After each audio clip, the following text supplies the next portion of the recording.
Trashëgimia kulturore vazhdon të jetojë mes brezave. Bashkia Selenic ka ndërmarrë një iniciativë të veçantë duke organizuar për herë të parë Festivalin Folklorik të Shkollave Brez pas Brezi. Edicioni i parë u mbajt këtë të njëjtën në fshatin Gjormë, një aktivitet që solli në skenë talentin, traditën dhe shpirtin artistik të fëmijëve dhe të rinjve të Selenicës. Festivali nisi fillimisht me paradën e nxënësve të shkollave me kostume popullore dhe që mbanin flamurin kombëtar, nga rruga në qendër të Gjormit e deri tek shkolla, ku mbajt aktiviteti. Të pranishëm ishin kryebashkiaku Nertil Bellaj, kryetari i Këshillit të Qarkut Ervis Moçka, drejtues të zyrës arsimore të Selenicës dhe shkollave, nxënës dhe banor të zonës. Në fjalën përshëndetëse, kryetari i Bashkisë së Selenicës Nertil Bellaj theksoi se qëllimi është që kënga të trashëgohet brez pas brezi. Këto aktivitete tregojnë rrënjët tona dhe do të vijojnë të mbështeten nga bashkia, tha kryebashkiaku.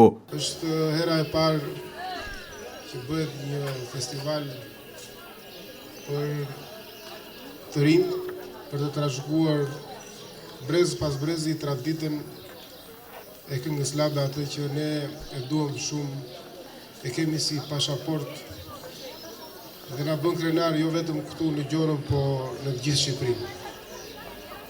Bashkia ka qenë e vëmendshme për këto aktivitete. Do tjetë edhe më e vëmendshme, sepse këto aktivitete tregojnë rrënjët tona. Duhet ta dimë të gjithë se sa më të forta janë rrënjët tona, aq më i madh do të jetë suksesi, po dhe identiteti. Dhe kënga labe është një prej atyre rrënjëve të forta të tabanit që ne duhet ta trashëgojmë. Duhet ta trashëgojmë dhe të jemi krenarë. Dhe unë ndihem shumë mirë sot ku shikoj këto vajza, këto djemë të rinj që këtë aktivitet kur e ushtrojnë nuk qeshin syt, nuk e bëjmë për të shkuar radhë. Ne këtë kemi si qëllim, që ta ndjejmë. Ta ndjejmë se nga historia këtë e ndjejmë, nuk e ndjejmë luftën, por këngën, emocionet që t'jep kënga labe, t'jep tradita, ndihen dhe sot.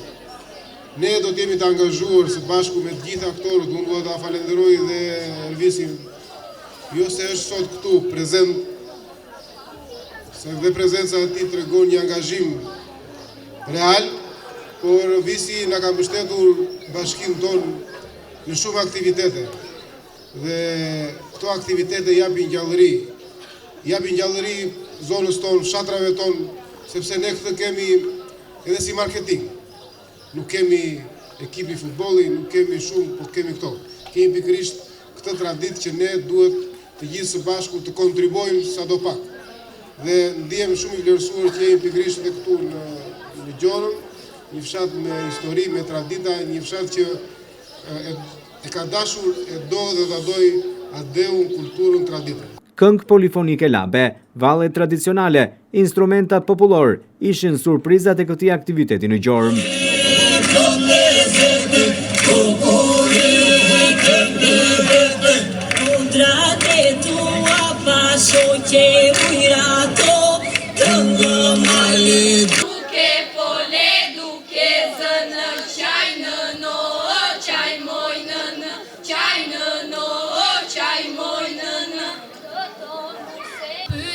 Ajo moj që këngët të mizjoj, Bilonja mbi shoshë të shkoj.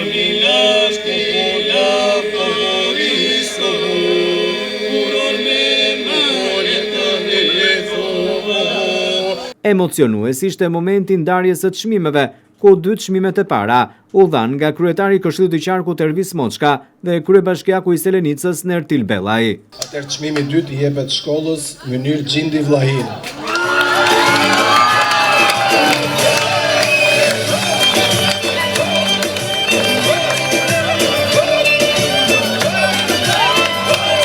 Këtë festival kanë fituar çmim të parë të gjithë shkollat që kanë marrë pjesë. Dhe unë duhet t'i falenderoj për përgatitjen që ata, stafet, drejtoritë arsimore kanë bërë për këtë aktivitet bashkë me bashkinë.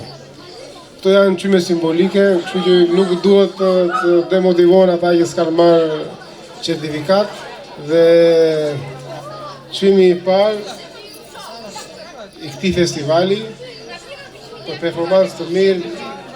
Komisioni i ka dhënë të zotit e vendit, shkollës Amdi Rapi Gjergj.